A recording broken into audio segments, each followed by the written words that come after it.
Good morning, everyone. I am Nizar Jarjour, the Division Head for Allergy, Pulmonary, and Critical Care Division. And it's my pleasure to welcome you this morning to the Department of Medicine Grand Round on behalf of Dr. Lynn Schnapp, who couldn't be with us this morning. Today, we have the pleasure of having Dr. Erin Lowery as our speaker. By way of introduction, Dr. Lowery received her medical degree from Loyola University in Chicago in 2004, then completed a combined internal medicine, pediatric residency, and pulmonary critical care fellowship at the same institution. During her fellowship, Dr. Lowery focused on lung transplantation, advanced lung disease, and cystic fibrosis. She received a master's degree in clinical research methods and epidemiology during that training. She stayed on the faculty at Loyola and was awarded the International Society of Heart and Lung Transplantation Early Career Award, focusing on lung transplant outcome in patients with cystic fibrosis. She also received an NIH K23 award to study the impact of alcohol use in organ donors and recipients on lung transplant outcome. Dr. Lowery joined our faculty in the Department of Medicine in fall of 2020 and became the medical director of UW Health Lung Transplant Program, which includes an accredited program in pediatric lung transplantation and a VA transplant program in addition to UW Health. She's also the associate medical director for our cystic fibrosis program.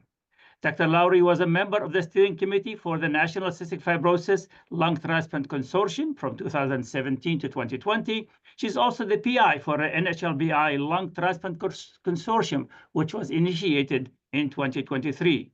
Dr. Lowery is a member of the International Society of Heart-Lung Transplantation Adolescent to Adult Transition Task Force and has been involved in the development of multiple clinical care guidelines and expert statement and policy regarding the impact of care of lung transplant patients with cystic fibrosis. Dr. Lowery has served as the conference chair, moderator, and has been invited to numerous national conferences. She's currently an elected member of the American Society of Transplantation for Thoracic and Critical Care Executive Committee, as well as the UNOS Policy Committee on Lung Transplant Board.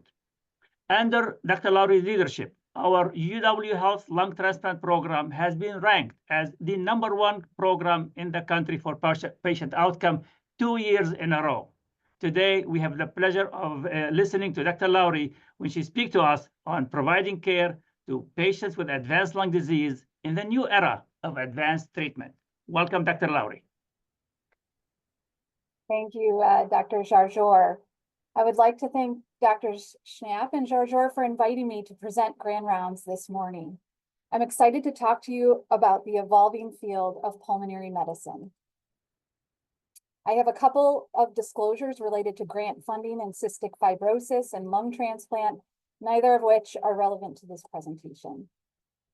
I hope by the end of the presentation today that everyone is more knowledgeable about defining markers of advanced lung disease, applying a multidisciplinary approach to mitigating frailty in patients with advanced lung disease, applying a multidisciplinary approach to mitigating frailty in patients with advanced lung disease, recognizing advanced lung disease, and feeling confident about referral to pulmonary and transplant. With that, let's begin. As a transplant pulmonologist, I am privileged every day to see the full spectrum of advanced lung disease. In addition to bread and butter lung diseases like COPD and IPF, we evaluate the full spectrum of advanced lung disease, including genetic and congenital lung disease, autoimmune and immunologic lung disease, vascular, anatomic, structural, and multi-organ disease that impact the lungs. Beyond transplant pulmonology, as a pulmonologist, I specialize in cystic fibrosis and non-CF bronchiectasis. And several times a year, a patient may receive a pulmonary diagnosis for their lung disease from lung transplant clinic, such as CF, primary ciliary dyskinesia, immunodeficiencies, and other genetic lung diseases. The same is true for interstitial lung disease. Just last week, I evaluated a 37-year-old with unclassified pulmonary fibrosis as a lung transplant referral, who I called upon my expert friends in our excellent ILD clinic here at UW to help identify the etiology of her lung disease. The spectrum of lung disease is fascinating, which is why I chose to become a pulmonologist. The field of pulmonary medicine has evolved quite substantially, particularly in the last 20 years. One title I was toying with for this presentation was Advanced Lung Disease, Beyond Prednisone and Albuterol. We have so many more tools available today in our toolbox. Pursuit of more individualized precision diagnostics, including molecular testing, genetics, and improved understanding of autoimmune conditions, has provided additional insight into the etiology and evolution of lung disease. Advanced treatments continue to evolve as we have entered a new era of treatment options beyond albuterol and steroids. Before we get too far, let's take a quick look at some historical pulmonary fun facts. The first known reference about COPD that is historically documented was in 1679, when Dr. Théophile Bonnet referred to voluminous lungs. Then, in 1816, a major breakthrough. The stethoscope was invented by the French physician René Laennec. Laennec was a military surgeon during the Napoleon era. Physicians would often perform physical examinations using techniques such as percussion and immediate auscultation. In immediate auscultation, seen here in the picture, physicians place their ear directly on the patient to observe internal sounds. There were several limitations to this method, not to mention the awkwardness of placing your ear on the patient's chest and back. So the story goes, Laennec, reluctant to perform immediate auscultation on a young female patient, used a rolled sheet of paper to create a tube and facilitate auscultation. He was excited to discover that the heart sounds were clearly audible, and this discovery later led to the development of the first device specifically to listen to the heart and lungs. Here are drawings of the early stethoscope published in 1819. He wrote a 900-page book about the creation of the stethoscope. Last fun fact, in Latin, spirare means to breathe, hence the origin of the meaning of spirometer. Modern pulmonary function testing date back to 1846, when John Hutchinson, an English physician, invented the spirometer by taking a common gasometer and turning it into an instrument for measuring the volume exhaled. Hutchinson's spirometer consisted of a counterbalanced bell inverted in water, and by breathing into a connected pneumatic tube resulted in a measurable vertical motion of the bell. The picture depicted here on the left is from Hutchinson's original publication describing the spirometer.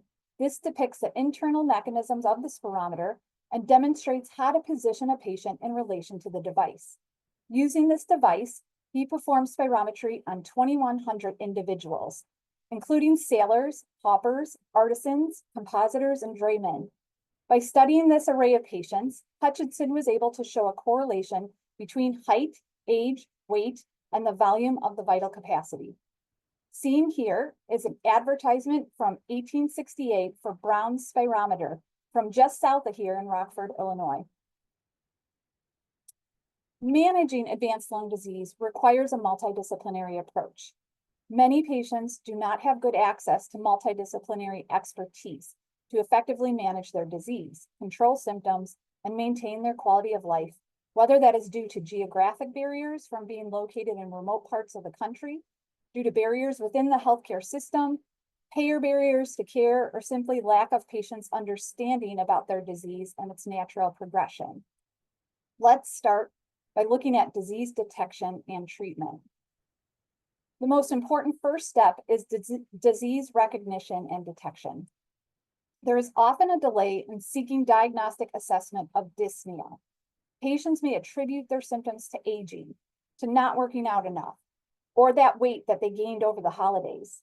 Some patients, particularly those with smoking-related disease, are ashamed or in denial about their disease, which then delays that patient in seeking treatment. Many patients are still smoking or using substances that harm their lungs, thus avoiding appropriate medical treatment and care. The first step is diagnostic evaluation and then patient education about their disease and expected disease trajectory. Once it is recognized that a patient has advanced lung disease, if it hasn't occurred already, referral to a pulmonologist or to a subspecialty pulmonologist for consideration of advanced treatment options is recommended.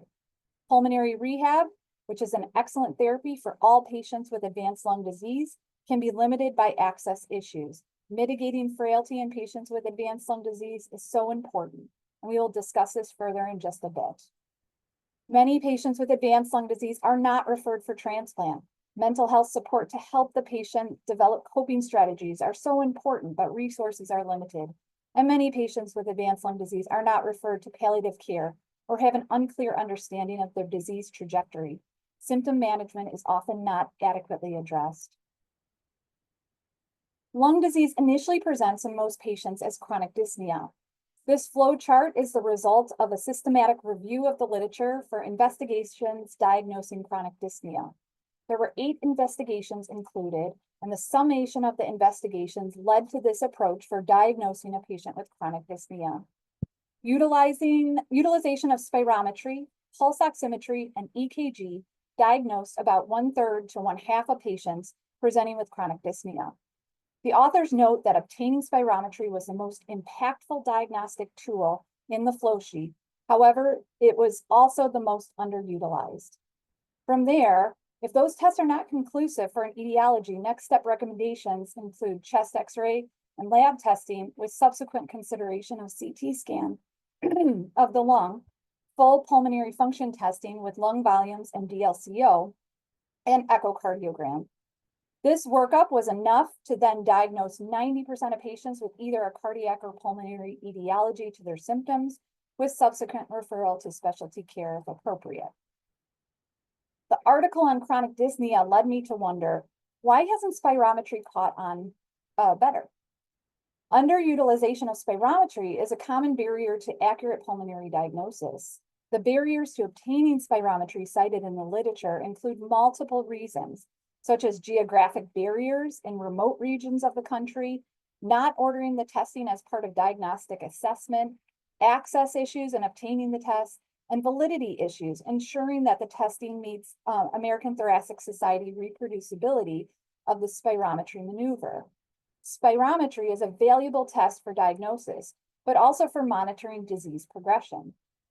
According to the CDC, over 50% of adults with low pulmonary function are not aware that they have COPD, and nearly 2/3 of patients with COPD have never had a spirometry test. Spirometry can give a wealth of information about what is happening with the patient, whether they have airflow obstruction or restriction, whether there is hyperinflation through assessment of lung volumes or gas diffusion issues with a DLCO. In this investigation up here on the screen from the Minneapolis VA in 2022, they studied 24,000 veterans in the national VA system, age 40 and older, with a new diagnosis of COPD. The patients included in the cohort had no barrier issues to spirometry access, as they were all in the VA system, eliminating differences in payers. All those in the included cohort lived in urban areas and therefore had no geographic barriers to access to spirometry and were assigned to a primary care physician in a center that offers spirometry. They found that about 60% of the patients with a diagnosis of COPD underwent spirometry within 2 years of diagnosis. Although that rate was lower in the older population, with only half of those age 75 and older receiving spirometry. Factors identified in multivariable risk models associated with not receiving spirometry included older age, not having had a pulmonary specialty encounter, and lower comorbidity burden. Previous investigations have reported spirometry utilization rates of 30%. The difference here was controlling for pulmonary function access issues. Why does this matter? Disease diagnosis opens up access to treatment options and monitoring for disease progression in patients with COPD. For those of us at academic centers, we are lucky to have access to a multitude of subspecialty pulmonologists. The expansion of subspecialty pulmonary is really an evolution in the field, driven by improved and more specialized diagnostic testing and patient management, and ever increasingly specialized treatment options. Patients who would benefit most from referral to pulmonary and also subspecialty pulmonary include those who are younger than age 40, those whose disease is not controlled or is progressing, those with advanced lung disease, if there is diagnostic uncertainty, and if the patient may qualify for advanced treatment and therapeutic options. There are more treatment options available than at any other point in the past, including biologics, targeted therapies to correct genetic abnormalities, inhaled therapies, targeted vascular therapies, and advanced therapeutic procedures. We have the full complement here at UW of advanced lung disease clinics. Many of our subspecialty pulmonary clinics are accredited by external professional societies and regulatory agencies. These programs continue to grow and evolve. If we had unlimited time today, we could review in detail each of these new therapies. However, I would never do it justice compared to my subspecialized colleagues in pulmonary, and so we will save those specialized talks for future grand rounds. I just wanted to point out this therapeutic expansion and really a remarkable transformation in the field of pulmonary medicine. One success story for people with advanced lung disease that can be modeled for other diseases as successful for slowing down progression to advanced lung disease is what has worked for patients with cystic fibrosis. The CF Foundation invested in early disease detection along with therapeutics in an effort to improve outcomes in this devastating disease, and it worked. Newborn screening initiatives advocated by physicians performing research here at UW recognize the benefits of early disease detection. Here is Phil Farrell's and the UW CF research team's New England Journal of Medicine publication from 1997, which noted nutritional improvements in infants with early disease detection in people with CF and the benefit. Statewide newborn screening for CF was instituted here in Wisconsin in 1985, and national newborn screening for CF started in 2008. You can see how that uptook across the nation. The chart on the right is improvements in survival in CF disease, with the average expected survival for a baby born today with CF at 61 years, increased from 33 years prior to initiation of newborn screening. Improved treatments are the major reason the survival has jumped so significantly. However, partnered with early disease detection, the medication is getting to people in an earlier disease state, which ultimately improves outcomes. In 1989, identification of the gene that causes cystic fibrosis was a major breakthrough, and the cover story of Science magazine announced this monumental discovery. The CFTR gene codes for the cell surface protein channel responsible for normal exchange of chloride. This discovery ultimately paved the way for development of a treatment breakthrough with highly effective modulator therapy, which was first approved in 2012. Highly effective modulator therapy targeted the underlying genetic defect in cystic fibrosis and improved the exchange of chloride through the CFTR protein at the cell surface. Here is a picture of that same little boy on the cover of Science magazine in 1989, now grown in 2009 on the brink of this remarkable breakthrough. The development and approval of highly effective modulator therapy evolved to the most successful of the modulators thus far, elexacaftor, tezacaftor, ivacaftor, which was approved in December of 2020. This treatment had an immediate, drastic impact on the disease course for patients with cystic fibrosis. In the graph shown here, you can see the impact that this treatment had on transplant need for patients with CF. Prior to 2020, around 250 to 300 patients with CF were transplanted annually across the nation. After therapy became available, that number has dropped to 50 patients per year. Remarkable. As CF patients now have earlier detection of their disease and also gain earlier and earlier access to highly effective modulator therapy, the disease course for cystic fibrosis will be completely different. This has been a complete game changer and just remarkable to witness during the course of my career. Now I want to think about whether those same strategies and lessons learned could be applied to a different advanced lung disease, interstitial lung disease. These are results from the Intensity Survey, a U.S. national survey of 600 patients with interstitial lung disease who are engaged with patient advocacy groups. The survey asked them questions about their diagnosis experience. There was an initial lag of an average of 3 months between symptom onset and presentation by the patient to their PCP. Around 30% of respondents report being referred to a specialist after the first visit, but another 30% reported greater than 4 visits to a primary care physician prior to being referred to a specialist. More than half of all respondents reported at least 1 misdiagnosis, and almost 40% reported greater than 2 misdiagnoses. Typically, their initial diagnosis was labeled as asthma, pneumonia, or bronchitis. Almost half of all respondents reported a delay of greater than 1 year between the initial onset of symptoms and the final diagnosis, and nearly 1 in 5 reported experiencing a delay of greater than 3 years.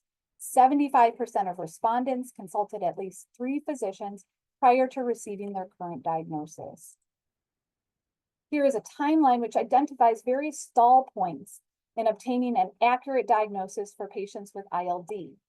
This diagnostic delay is not only common in the US, but this figure is from a Danish study of 200 IPF patients who experienced a median delay of over 2 years until diagnosis. The delay in diagnosis for patients with IPF has been verified in multiple investigations, including a large multi-center prospective registry study, where 50% of the cohort reported median time from symptom onset to diagnosis of greater than 1 year, and a quarter of patients with greater than 3 years between symptom onset and diagnosis. Although these delays seem discouraging, it is not surprising as symptoms of pulmonary fibrosis can be insidious at first, like a viral URI, post-viral cough, or advancing age. Pulmonary fibrosis is relatively uncommon, with a prevalence in the US of 43 cases per 100,000 persons, or 0.04% of the population, compared to more common lung diseases, such as asthma, which is 8% of the population, or COPD, which is almost 7% of the US population. These uncertainties and delays are associated with adverse emotional, physical, and professional consequences for patients and their caregivers. They often express this in their visit with me at referral for lung transplant. Importantly, this results in a delayed start of effective ILD treatment, which then impacts their disease course and prognosis. Therapies for pulmonary fibrosis are not curative and do not reverse the pathology that is present, but aim to slow progression of disease. The longer a delay in diagnosis, the less impactful the therapy will have for patients with pulmonary fibrosis. Patients diagnosed with IPF or ILD should be referred to an ILD specialist as soon as a diagnosis is made. ILD programs work in a multidisciplinary fashion, along with thoracic radiology and pathology, to review all of the data and determine a diagnosis, which then guides appropriate treatment. Multidisciplinary discussions are important to distinguish IPF from autoimmune, environmental, or occupational exposures. Seen here are the results of the randomized controlled trial of nintedanib, an antifibrotic medication that works by blocking tyrosine kinase receptors and reducing fibroblast activity, therefore slowing disease progression compared to placebo in patients with IPF over a 1-year period. Those on nintedanib had slower disease progression. There are 2 antifibrotic agents available today, nintedanib and pifedrone, whose mechanism inhibits TGF-beta differentiation in fibroblasts. How these outcomes play out long-term is still yet to be determined. Again, this therapy is not curative. However, it is a good first step in access to a therapy for a deadly disease with a prognosis of 2 to 5 years after symptom onset. Partnered with efforts to improve disease detection will allow this therapy to get to the patients who need it sooner and hopefully improve disease outcomes and disease trajectory. The etiology and development of pulmonary fibrosis in patients continues to be an active area of research. The multiple hit hypothesis theorizes that pulmonary fibrosis develops due to a combination of multiple factors. Usually this starts with a genetic predisposition, such as a mutation leading to short telomeres, for example.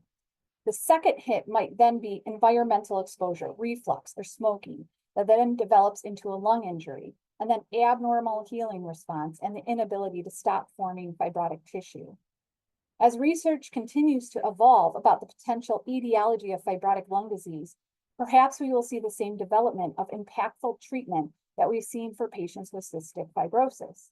We have an active research group here investigating various different mechanisms of fibrotic lung disease, including Drs. Schnapp, Sambo, and Monica Liu, and Dr. Jane Chirpek, who is studying genetic etiologies of fibrotic lung disease due to telomere biology disorder. We should continue to work on improved disease detection and diagnosis to provide earlier access to therapies for patients with ILD. I want to turn now to briefly discuss identification of advanced lung disease in those with COPD. This flow chart is from the New England Journal of Medicine article in 2019 on clinical management of COPD. Inflection points are stratified based on spirometric airflow obstruction, the Modified Medical Research Council dyspnea scale, and the COPD assessment test, or CAT. Those who meet definitions of more advanced disease, GOLD stage 3 and 4, are seen in shades of brown to the right of the screen. The authors recommend screening for markers of advanced lung disease, referral to pulmonary for additional treatment considerations, and referral to pulmonary rehab in these patients. This is the GOLD 2025 guidelines for evidence-based treatment and non-pharmacotherapy in patients with COPD. Combination single inhaler triple therapy with a long-acting beta agonist plus a long-acting anticholinergic plus inhaled corticosteroid had a decreased risk of death compared to those treated with long-acting bronchodilator therapy. Evidence-based non-pharmacotherapy, which also improves survival in patients with COPD, includes smoking cessation, pulmonary rehab, long-term oxygen therapy, non-invasive positive pressure ventilation for hypercapnia, and lung volume reduction surgery. The National Emphysema Treatment Trial, or NET, was a multi-center randomized clinical trial investigating lung volume reduction as an advanced treatment option for those with COPD. Over 1,200 patients were randomized to either lung volume reduction surgery or medical therapy. Patients in the surgery group were significantly more likely to have improvements than patients in the medical therapy group in exercise capacity as measured by the distance walked in 6 minutes, improved airflow obstruction, improvement in health-related quality of life, and degree of dyspnea. On the left is eligibility requirements for lung volume reduction surgery and include an FEV1 less than 45% of predicted with a DLCO greater than 20% of predicted, heterogeneous upper lobe predominant emphysema, preserved exercise capacity, and only mild hypoxia or hypercapnia, and only mild pulmonary hypertension. Bronchoscopic lung volume reduction uses endoscopic methods such as valves, sealants, and thermal ablation to collapse areas of overinflated emphysematous lung, which ideally should have a beneficial physiologic effect similar to resecting these areas during lung volume reduction surgery, but without the morbidity of surgery. Here are coronal views of the right lung prior to therapy. In the image on the left, prior to therapy, you can see the upper lobe emphysema and compression of the lower lobe tissue. They deployed 7 endobronchial valves in the right upper lobe and right middle lobe with successful collapse, as you can see here, of the right middle lobe and right upper lobe, allowing for improved ventilation in the lower lobe and return of the diaphragm to a more natural configuration. Bronchoscopic lung volume reduction improves the degree of obstruction, functional capacity, and quality of life in patients with advanced COPD, as demonstrated in this clinical trial of 68 patients randomly assigned to endobronchial valve versus standard medical care. There are significant risks to endobronchial valve placement as well, including pneumothorax and persistent air leak that has led to significant patient events and prolonged hospitalizations. So careful patient selection is key. We are fortunate here at UW to have all of the advanced treatment option programs. Dr. Melissa McDonald offers a pulmonary clinic focused on advanced medical management of COPD. Our thoracic surgeons offer and perform lung volume reduction surgery. Our interventional pulmonologists assess patients for bronchoscopic lung volume reduction, and we have a very active lung transplant program. These programs come together and meet twice a month to review referrals as a multidisciplinary group to ensure that patients with COPD who are referred end up with the right option for them.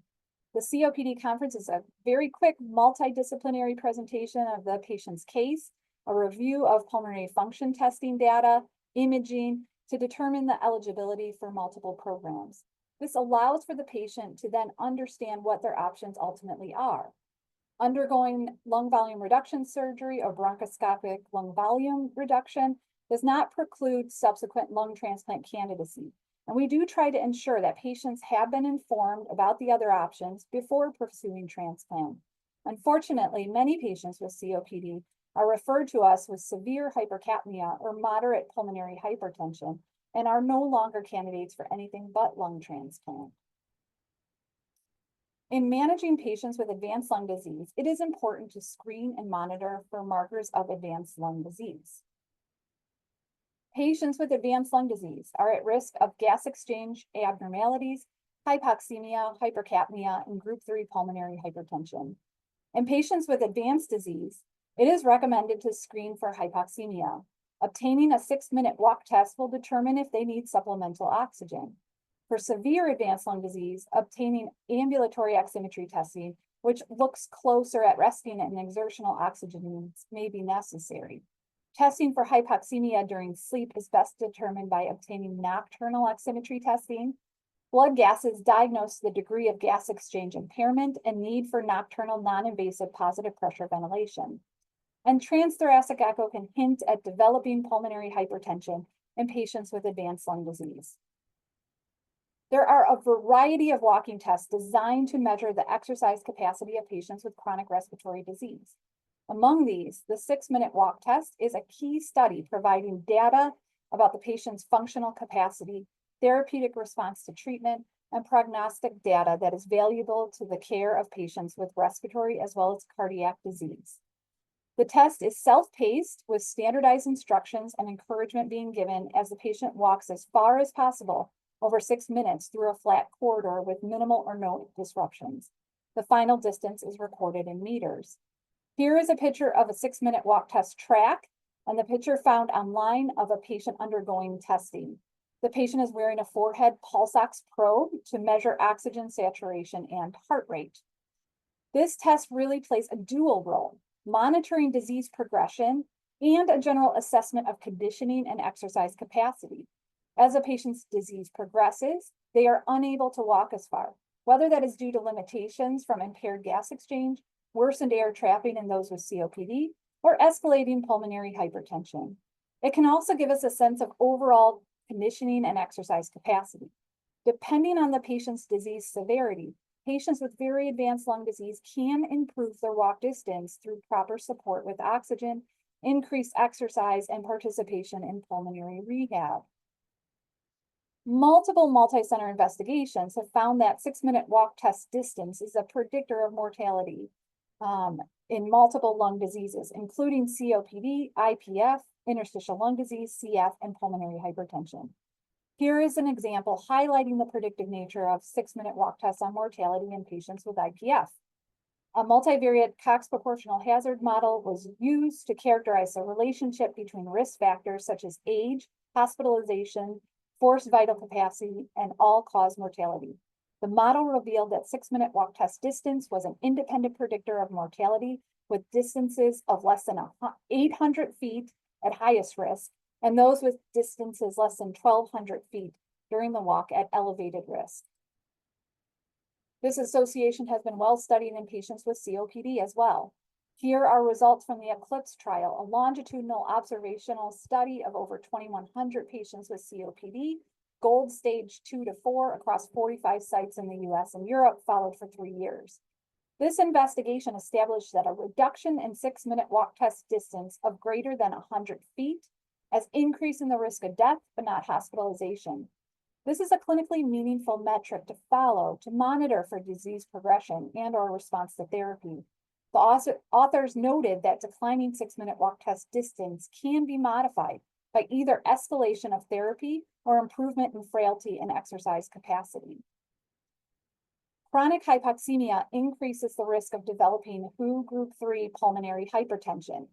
The development of pulmonary hypertension then complicates their disease, leading to quicker progression of their disease, ultimately speeding up the timeline for transplant need.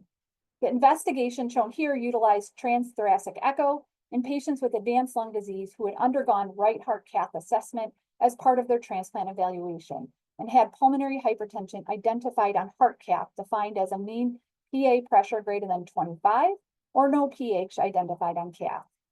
It is important to note that pulmonary hypertension was present in almost 70% of enrolled IPF patients, 30% of enrolled COPD patients, and 75% of patients with other interstitial lung diseases referred for transplant.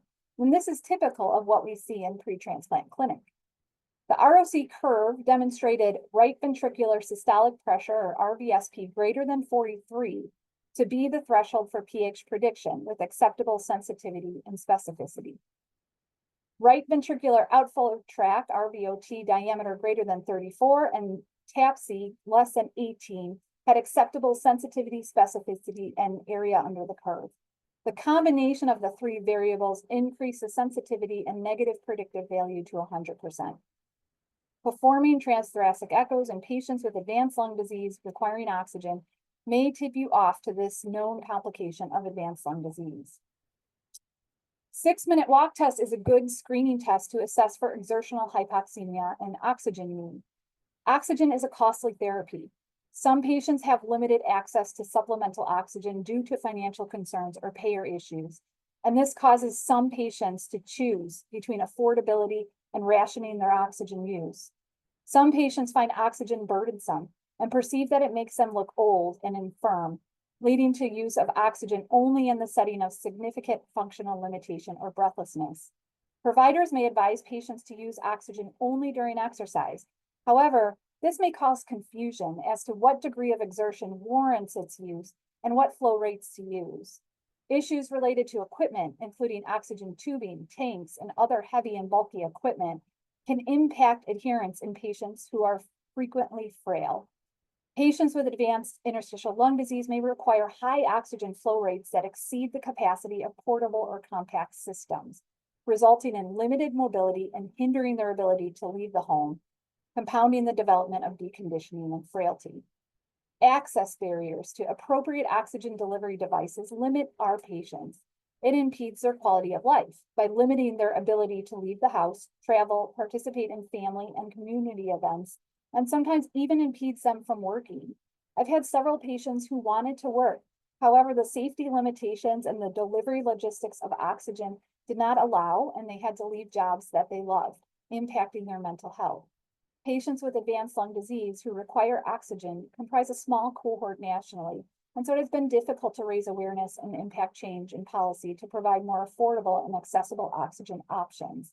I put up here just for awareness that a bill was introduced into Congress last February called the SOAR Act, whose aim is to improve access to oxygen and equipment for patients with advanced lung disease. Developing frailty in advanced lung disease and mitigating frailty in our patients is important. Frailty is not a unique entity to people with advanced lung disease. However, frailty in patients with advanced lung disease is common. Effectively mitigating frailty in patients with advanced lung disease improves the patient's quality of life, functional capacity, and extends their life in a meaningful way.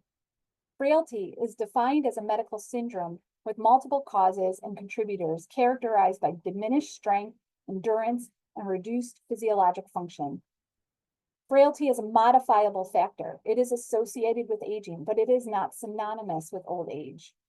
The pathophysiology of frailty is thought to be a result of cellular aging. For example, mitochondrial dysfunction, cellular senescence, telomere attrition, and inflammation, coupled with behavioral factors such as weight loss, fatigue, low physical activity, and malnutrition. Sarcopenia is the loss of skeletal muscle mass associated with aging. There is significant overlap between sarcopenia and frailty, with similar mechanisms, including chronic inflammation, physical inactivity, malnutrition, and aging. Mild cognitive impairment in a patient with physical frailty is sometimes described as cognitive frailty. Cognitive impairment associated with frailty may be reversible with appropriate interventions.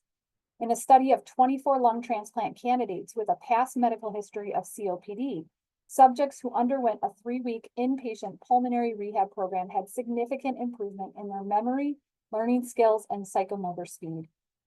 There is significant overlap between depression and frailty. Coexisting depression and frailty are associated with worse cognitive impairment, and both entities are independently associated with increased morbidity and mortality.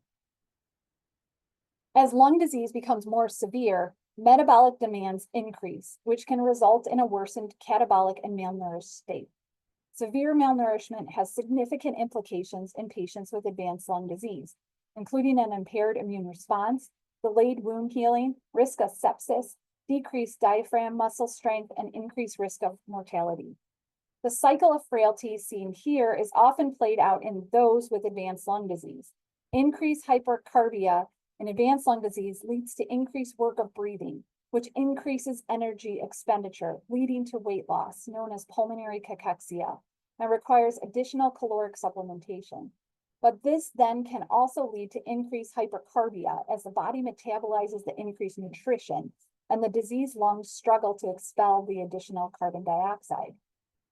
It is important to consider a multifaceted approach in patients with advanced lung disease to break this cycle.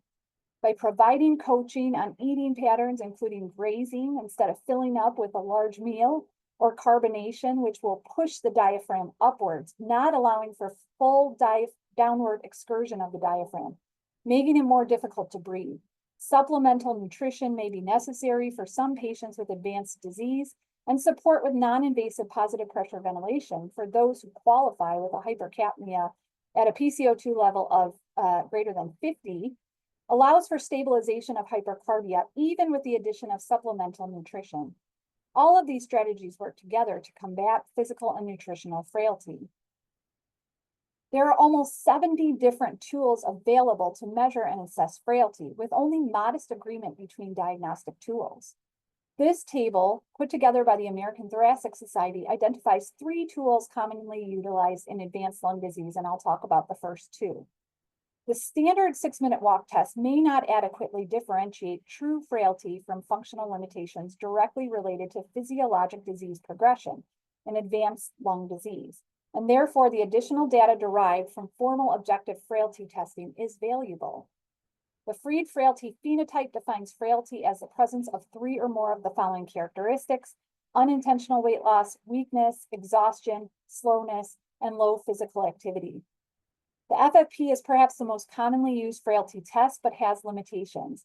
The characteristic of weakness in the FFP is measured by hand grip strength, something that is not routinely measured in a clinical setting. Our transplant dietitian administer this test during transplant evaluation as an assessment of frailty. The Short Physical Performance Battery, SPPB score, condenses the FFP into 3 domains of chair stand, gait speed, and balance, and is a measure of lower extremity performance. It is administered by physical therapy in our transplant patients with advanced lung disease. Each domain is scored by points ranging from 0 to a total score of 12. 7 and below are frail. This test was validated in a community setting, not in an advanced lung disease or transplant setting. Study after study has shown an increased prevalence of frailty in people with advanced lung disease. It is estimated that at least 1 in 5 people with COPD are frail. Frail COPD patients had almost 3 times the mortality compared to non-frail patients without COPD, and 4 times the mortality compared to non-frail patients with COPD. Disease severity in COPD also correlates with frailty, with patients with more severe disease, including exacerbation frequency and symptom burden, more likely to be frail. Although frailty has been studied most extensively in COPD, frailty has been noted in all pulmonary diseases. In a cohort of patients with fibrotic interstitial lung disease, 50% of the patients met criteria for frailty, and frailty was associated with dyspnea severity independent of disease severity. Widely supported in the literature is that pulmonary rehab improves activity-related symptoms, such as dyspnea and fatigue, exercise capacity, and quality of life. This is captured and replicated in multiple studies assessing frailty metrics and health-related quality of life. Here is a table published by the American Thoracic Society summarizing some of these benefits of pulmonary rehab, including reduced hospitalization, mitigation of frailty, and improved quality of life. Exercise training is a cornerstone component of pulmonary rehab. Concurrent behavioral interventions are also integral to optimizing patient outcomes. Patients graduating from a pulmonary rehab program benefit from a home, community-based, or program-based maintenance exercise program to support the continuation of positive exercise behavior. Despite the many acknowledged benefits, pulmonary rehab remains grossly underutilized worldwide. In a workshop report, identification of 3 categories of barriers to effective pulmonary rehab was noted: access, uptake, and completion.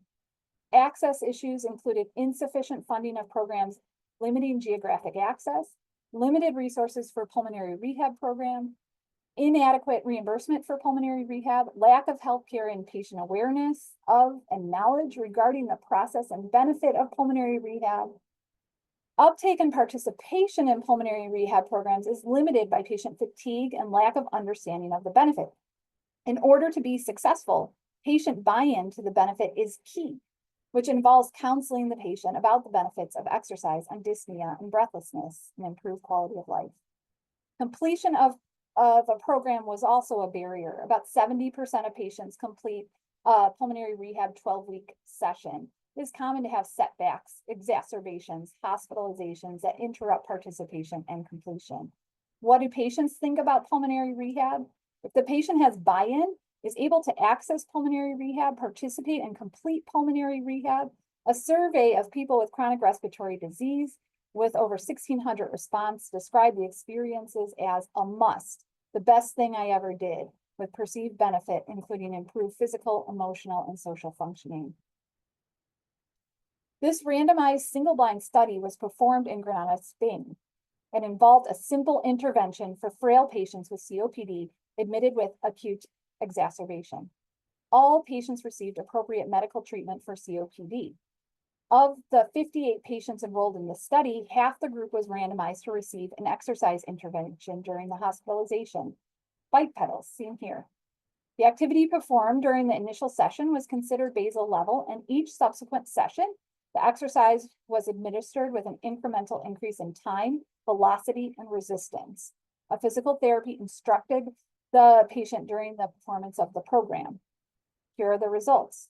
Those who received the intervention had improvement in strength, balance, and functional mobility throughout the hospitalization, mitigating frailty, whereas those without the intervention lost strength, balance, and did not gain as much in mobility and functionality. Note that the hospital's length of stay was longer than we typically see in the US at 10 to 12 days in both groups. Bike pedals are a simple intervention, and we utilize this in our hospitalized and ambulatory pre-transplant patients with advanced lung disease. It's easily available. Here it's on Amazon for about 30 bucks, and it doesn't take up much space in the home and can be used to work on both upper and lower body exercise. Home-based pulmonary rehab has been shown to be effective. This was a prospective interventional study conducted from 2018 to 2020. Participants were COPD patients over the age of 40 with chronic respiratory disease defined as need for long-term oxygen or nocturnal non-invasive ventilation for hypercapnia. The pulmonary rehab program consisted of a weekly supervised 90-minute home session for 8 weeks. Physical activity, training, educational, motivational, and self-management plans were designed and implemented through a collaborative process between the pulmonary rehab team and the patient and his caregiver. Patients were expected to follow on their own at least 4 sessions per week. At enrollment, the SPPB and FFP were administered, in addition to questionnaires regarding quality of life and symptom burden. 47 patients participated in the study. Almost 50% required oxygen and non-invasive ventilation. Compared to baseline, functional status, hand grip strength, health-related quality of life, and fatigue scores were all improved at 8 weeks and 8 months following study inclusion.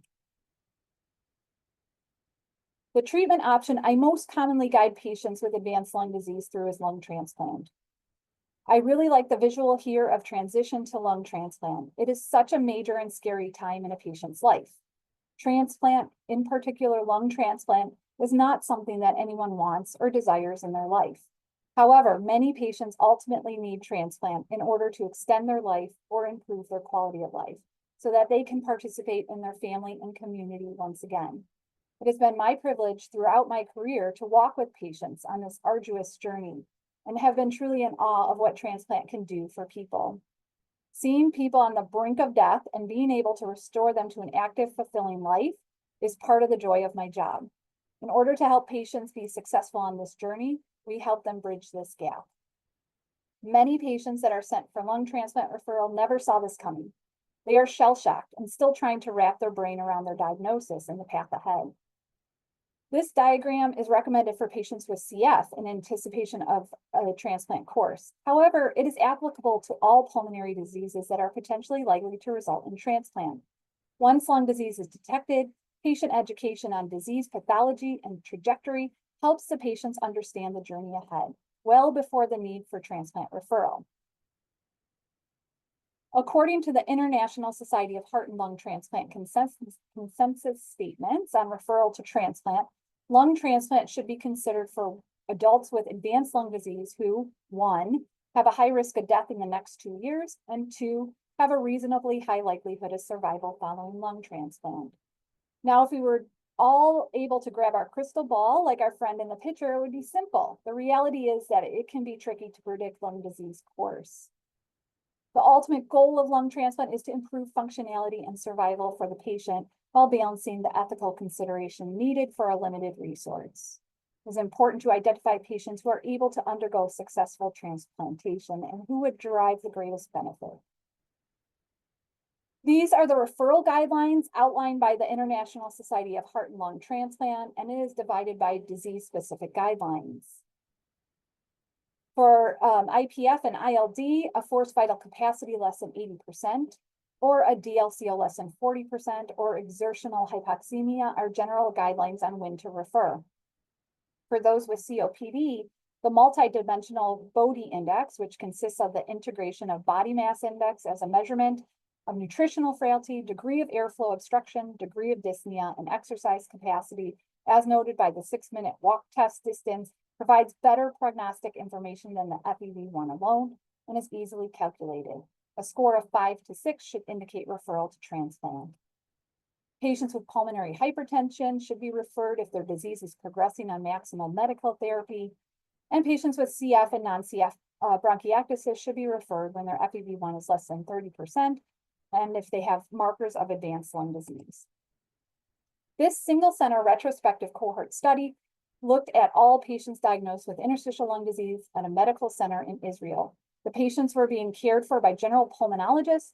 Patients included were all patients with ILD who met criteria for lung transplant candidacy based on PFTs.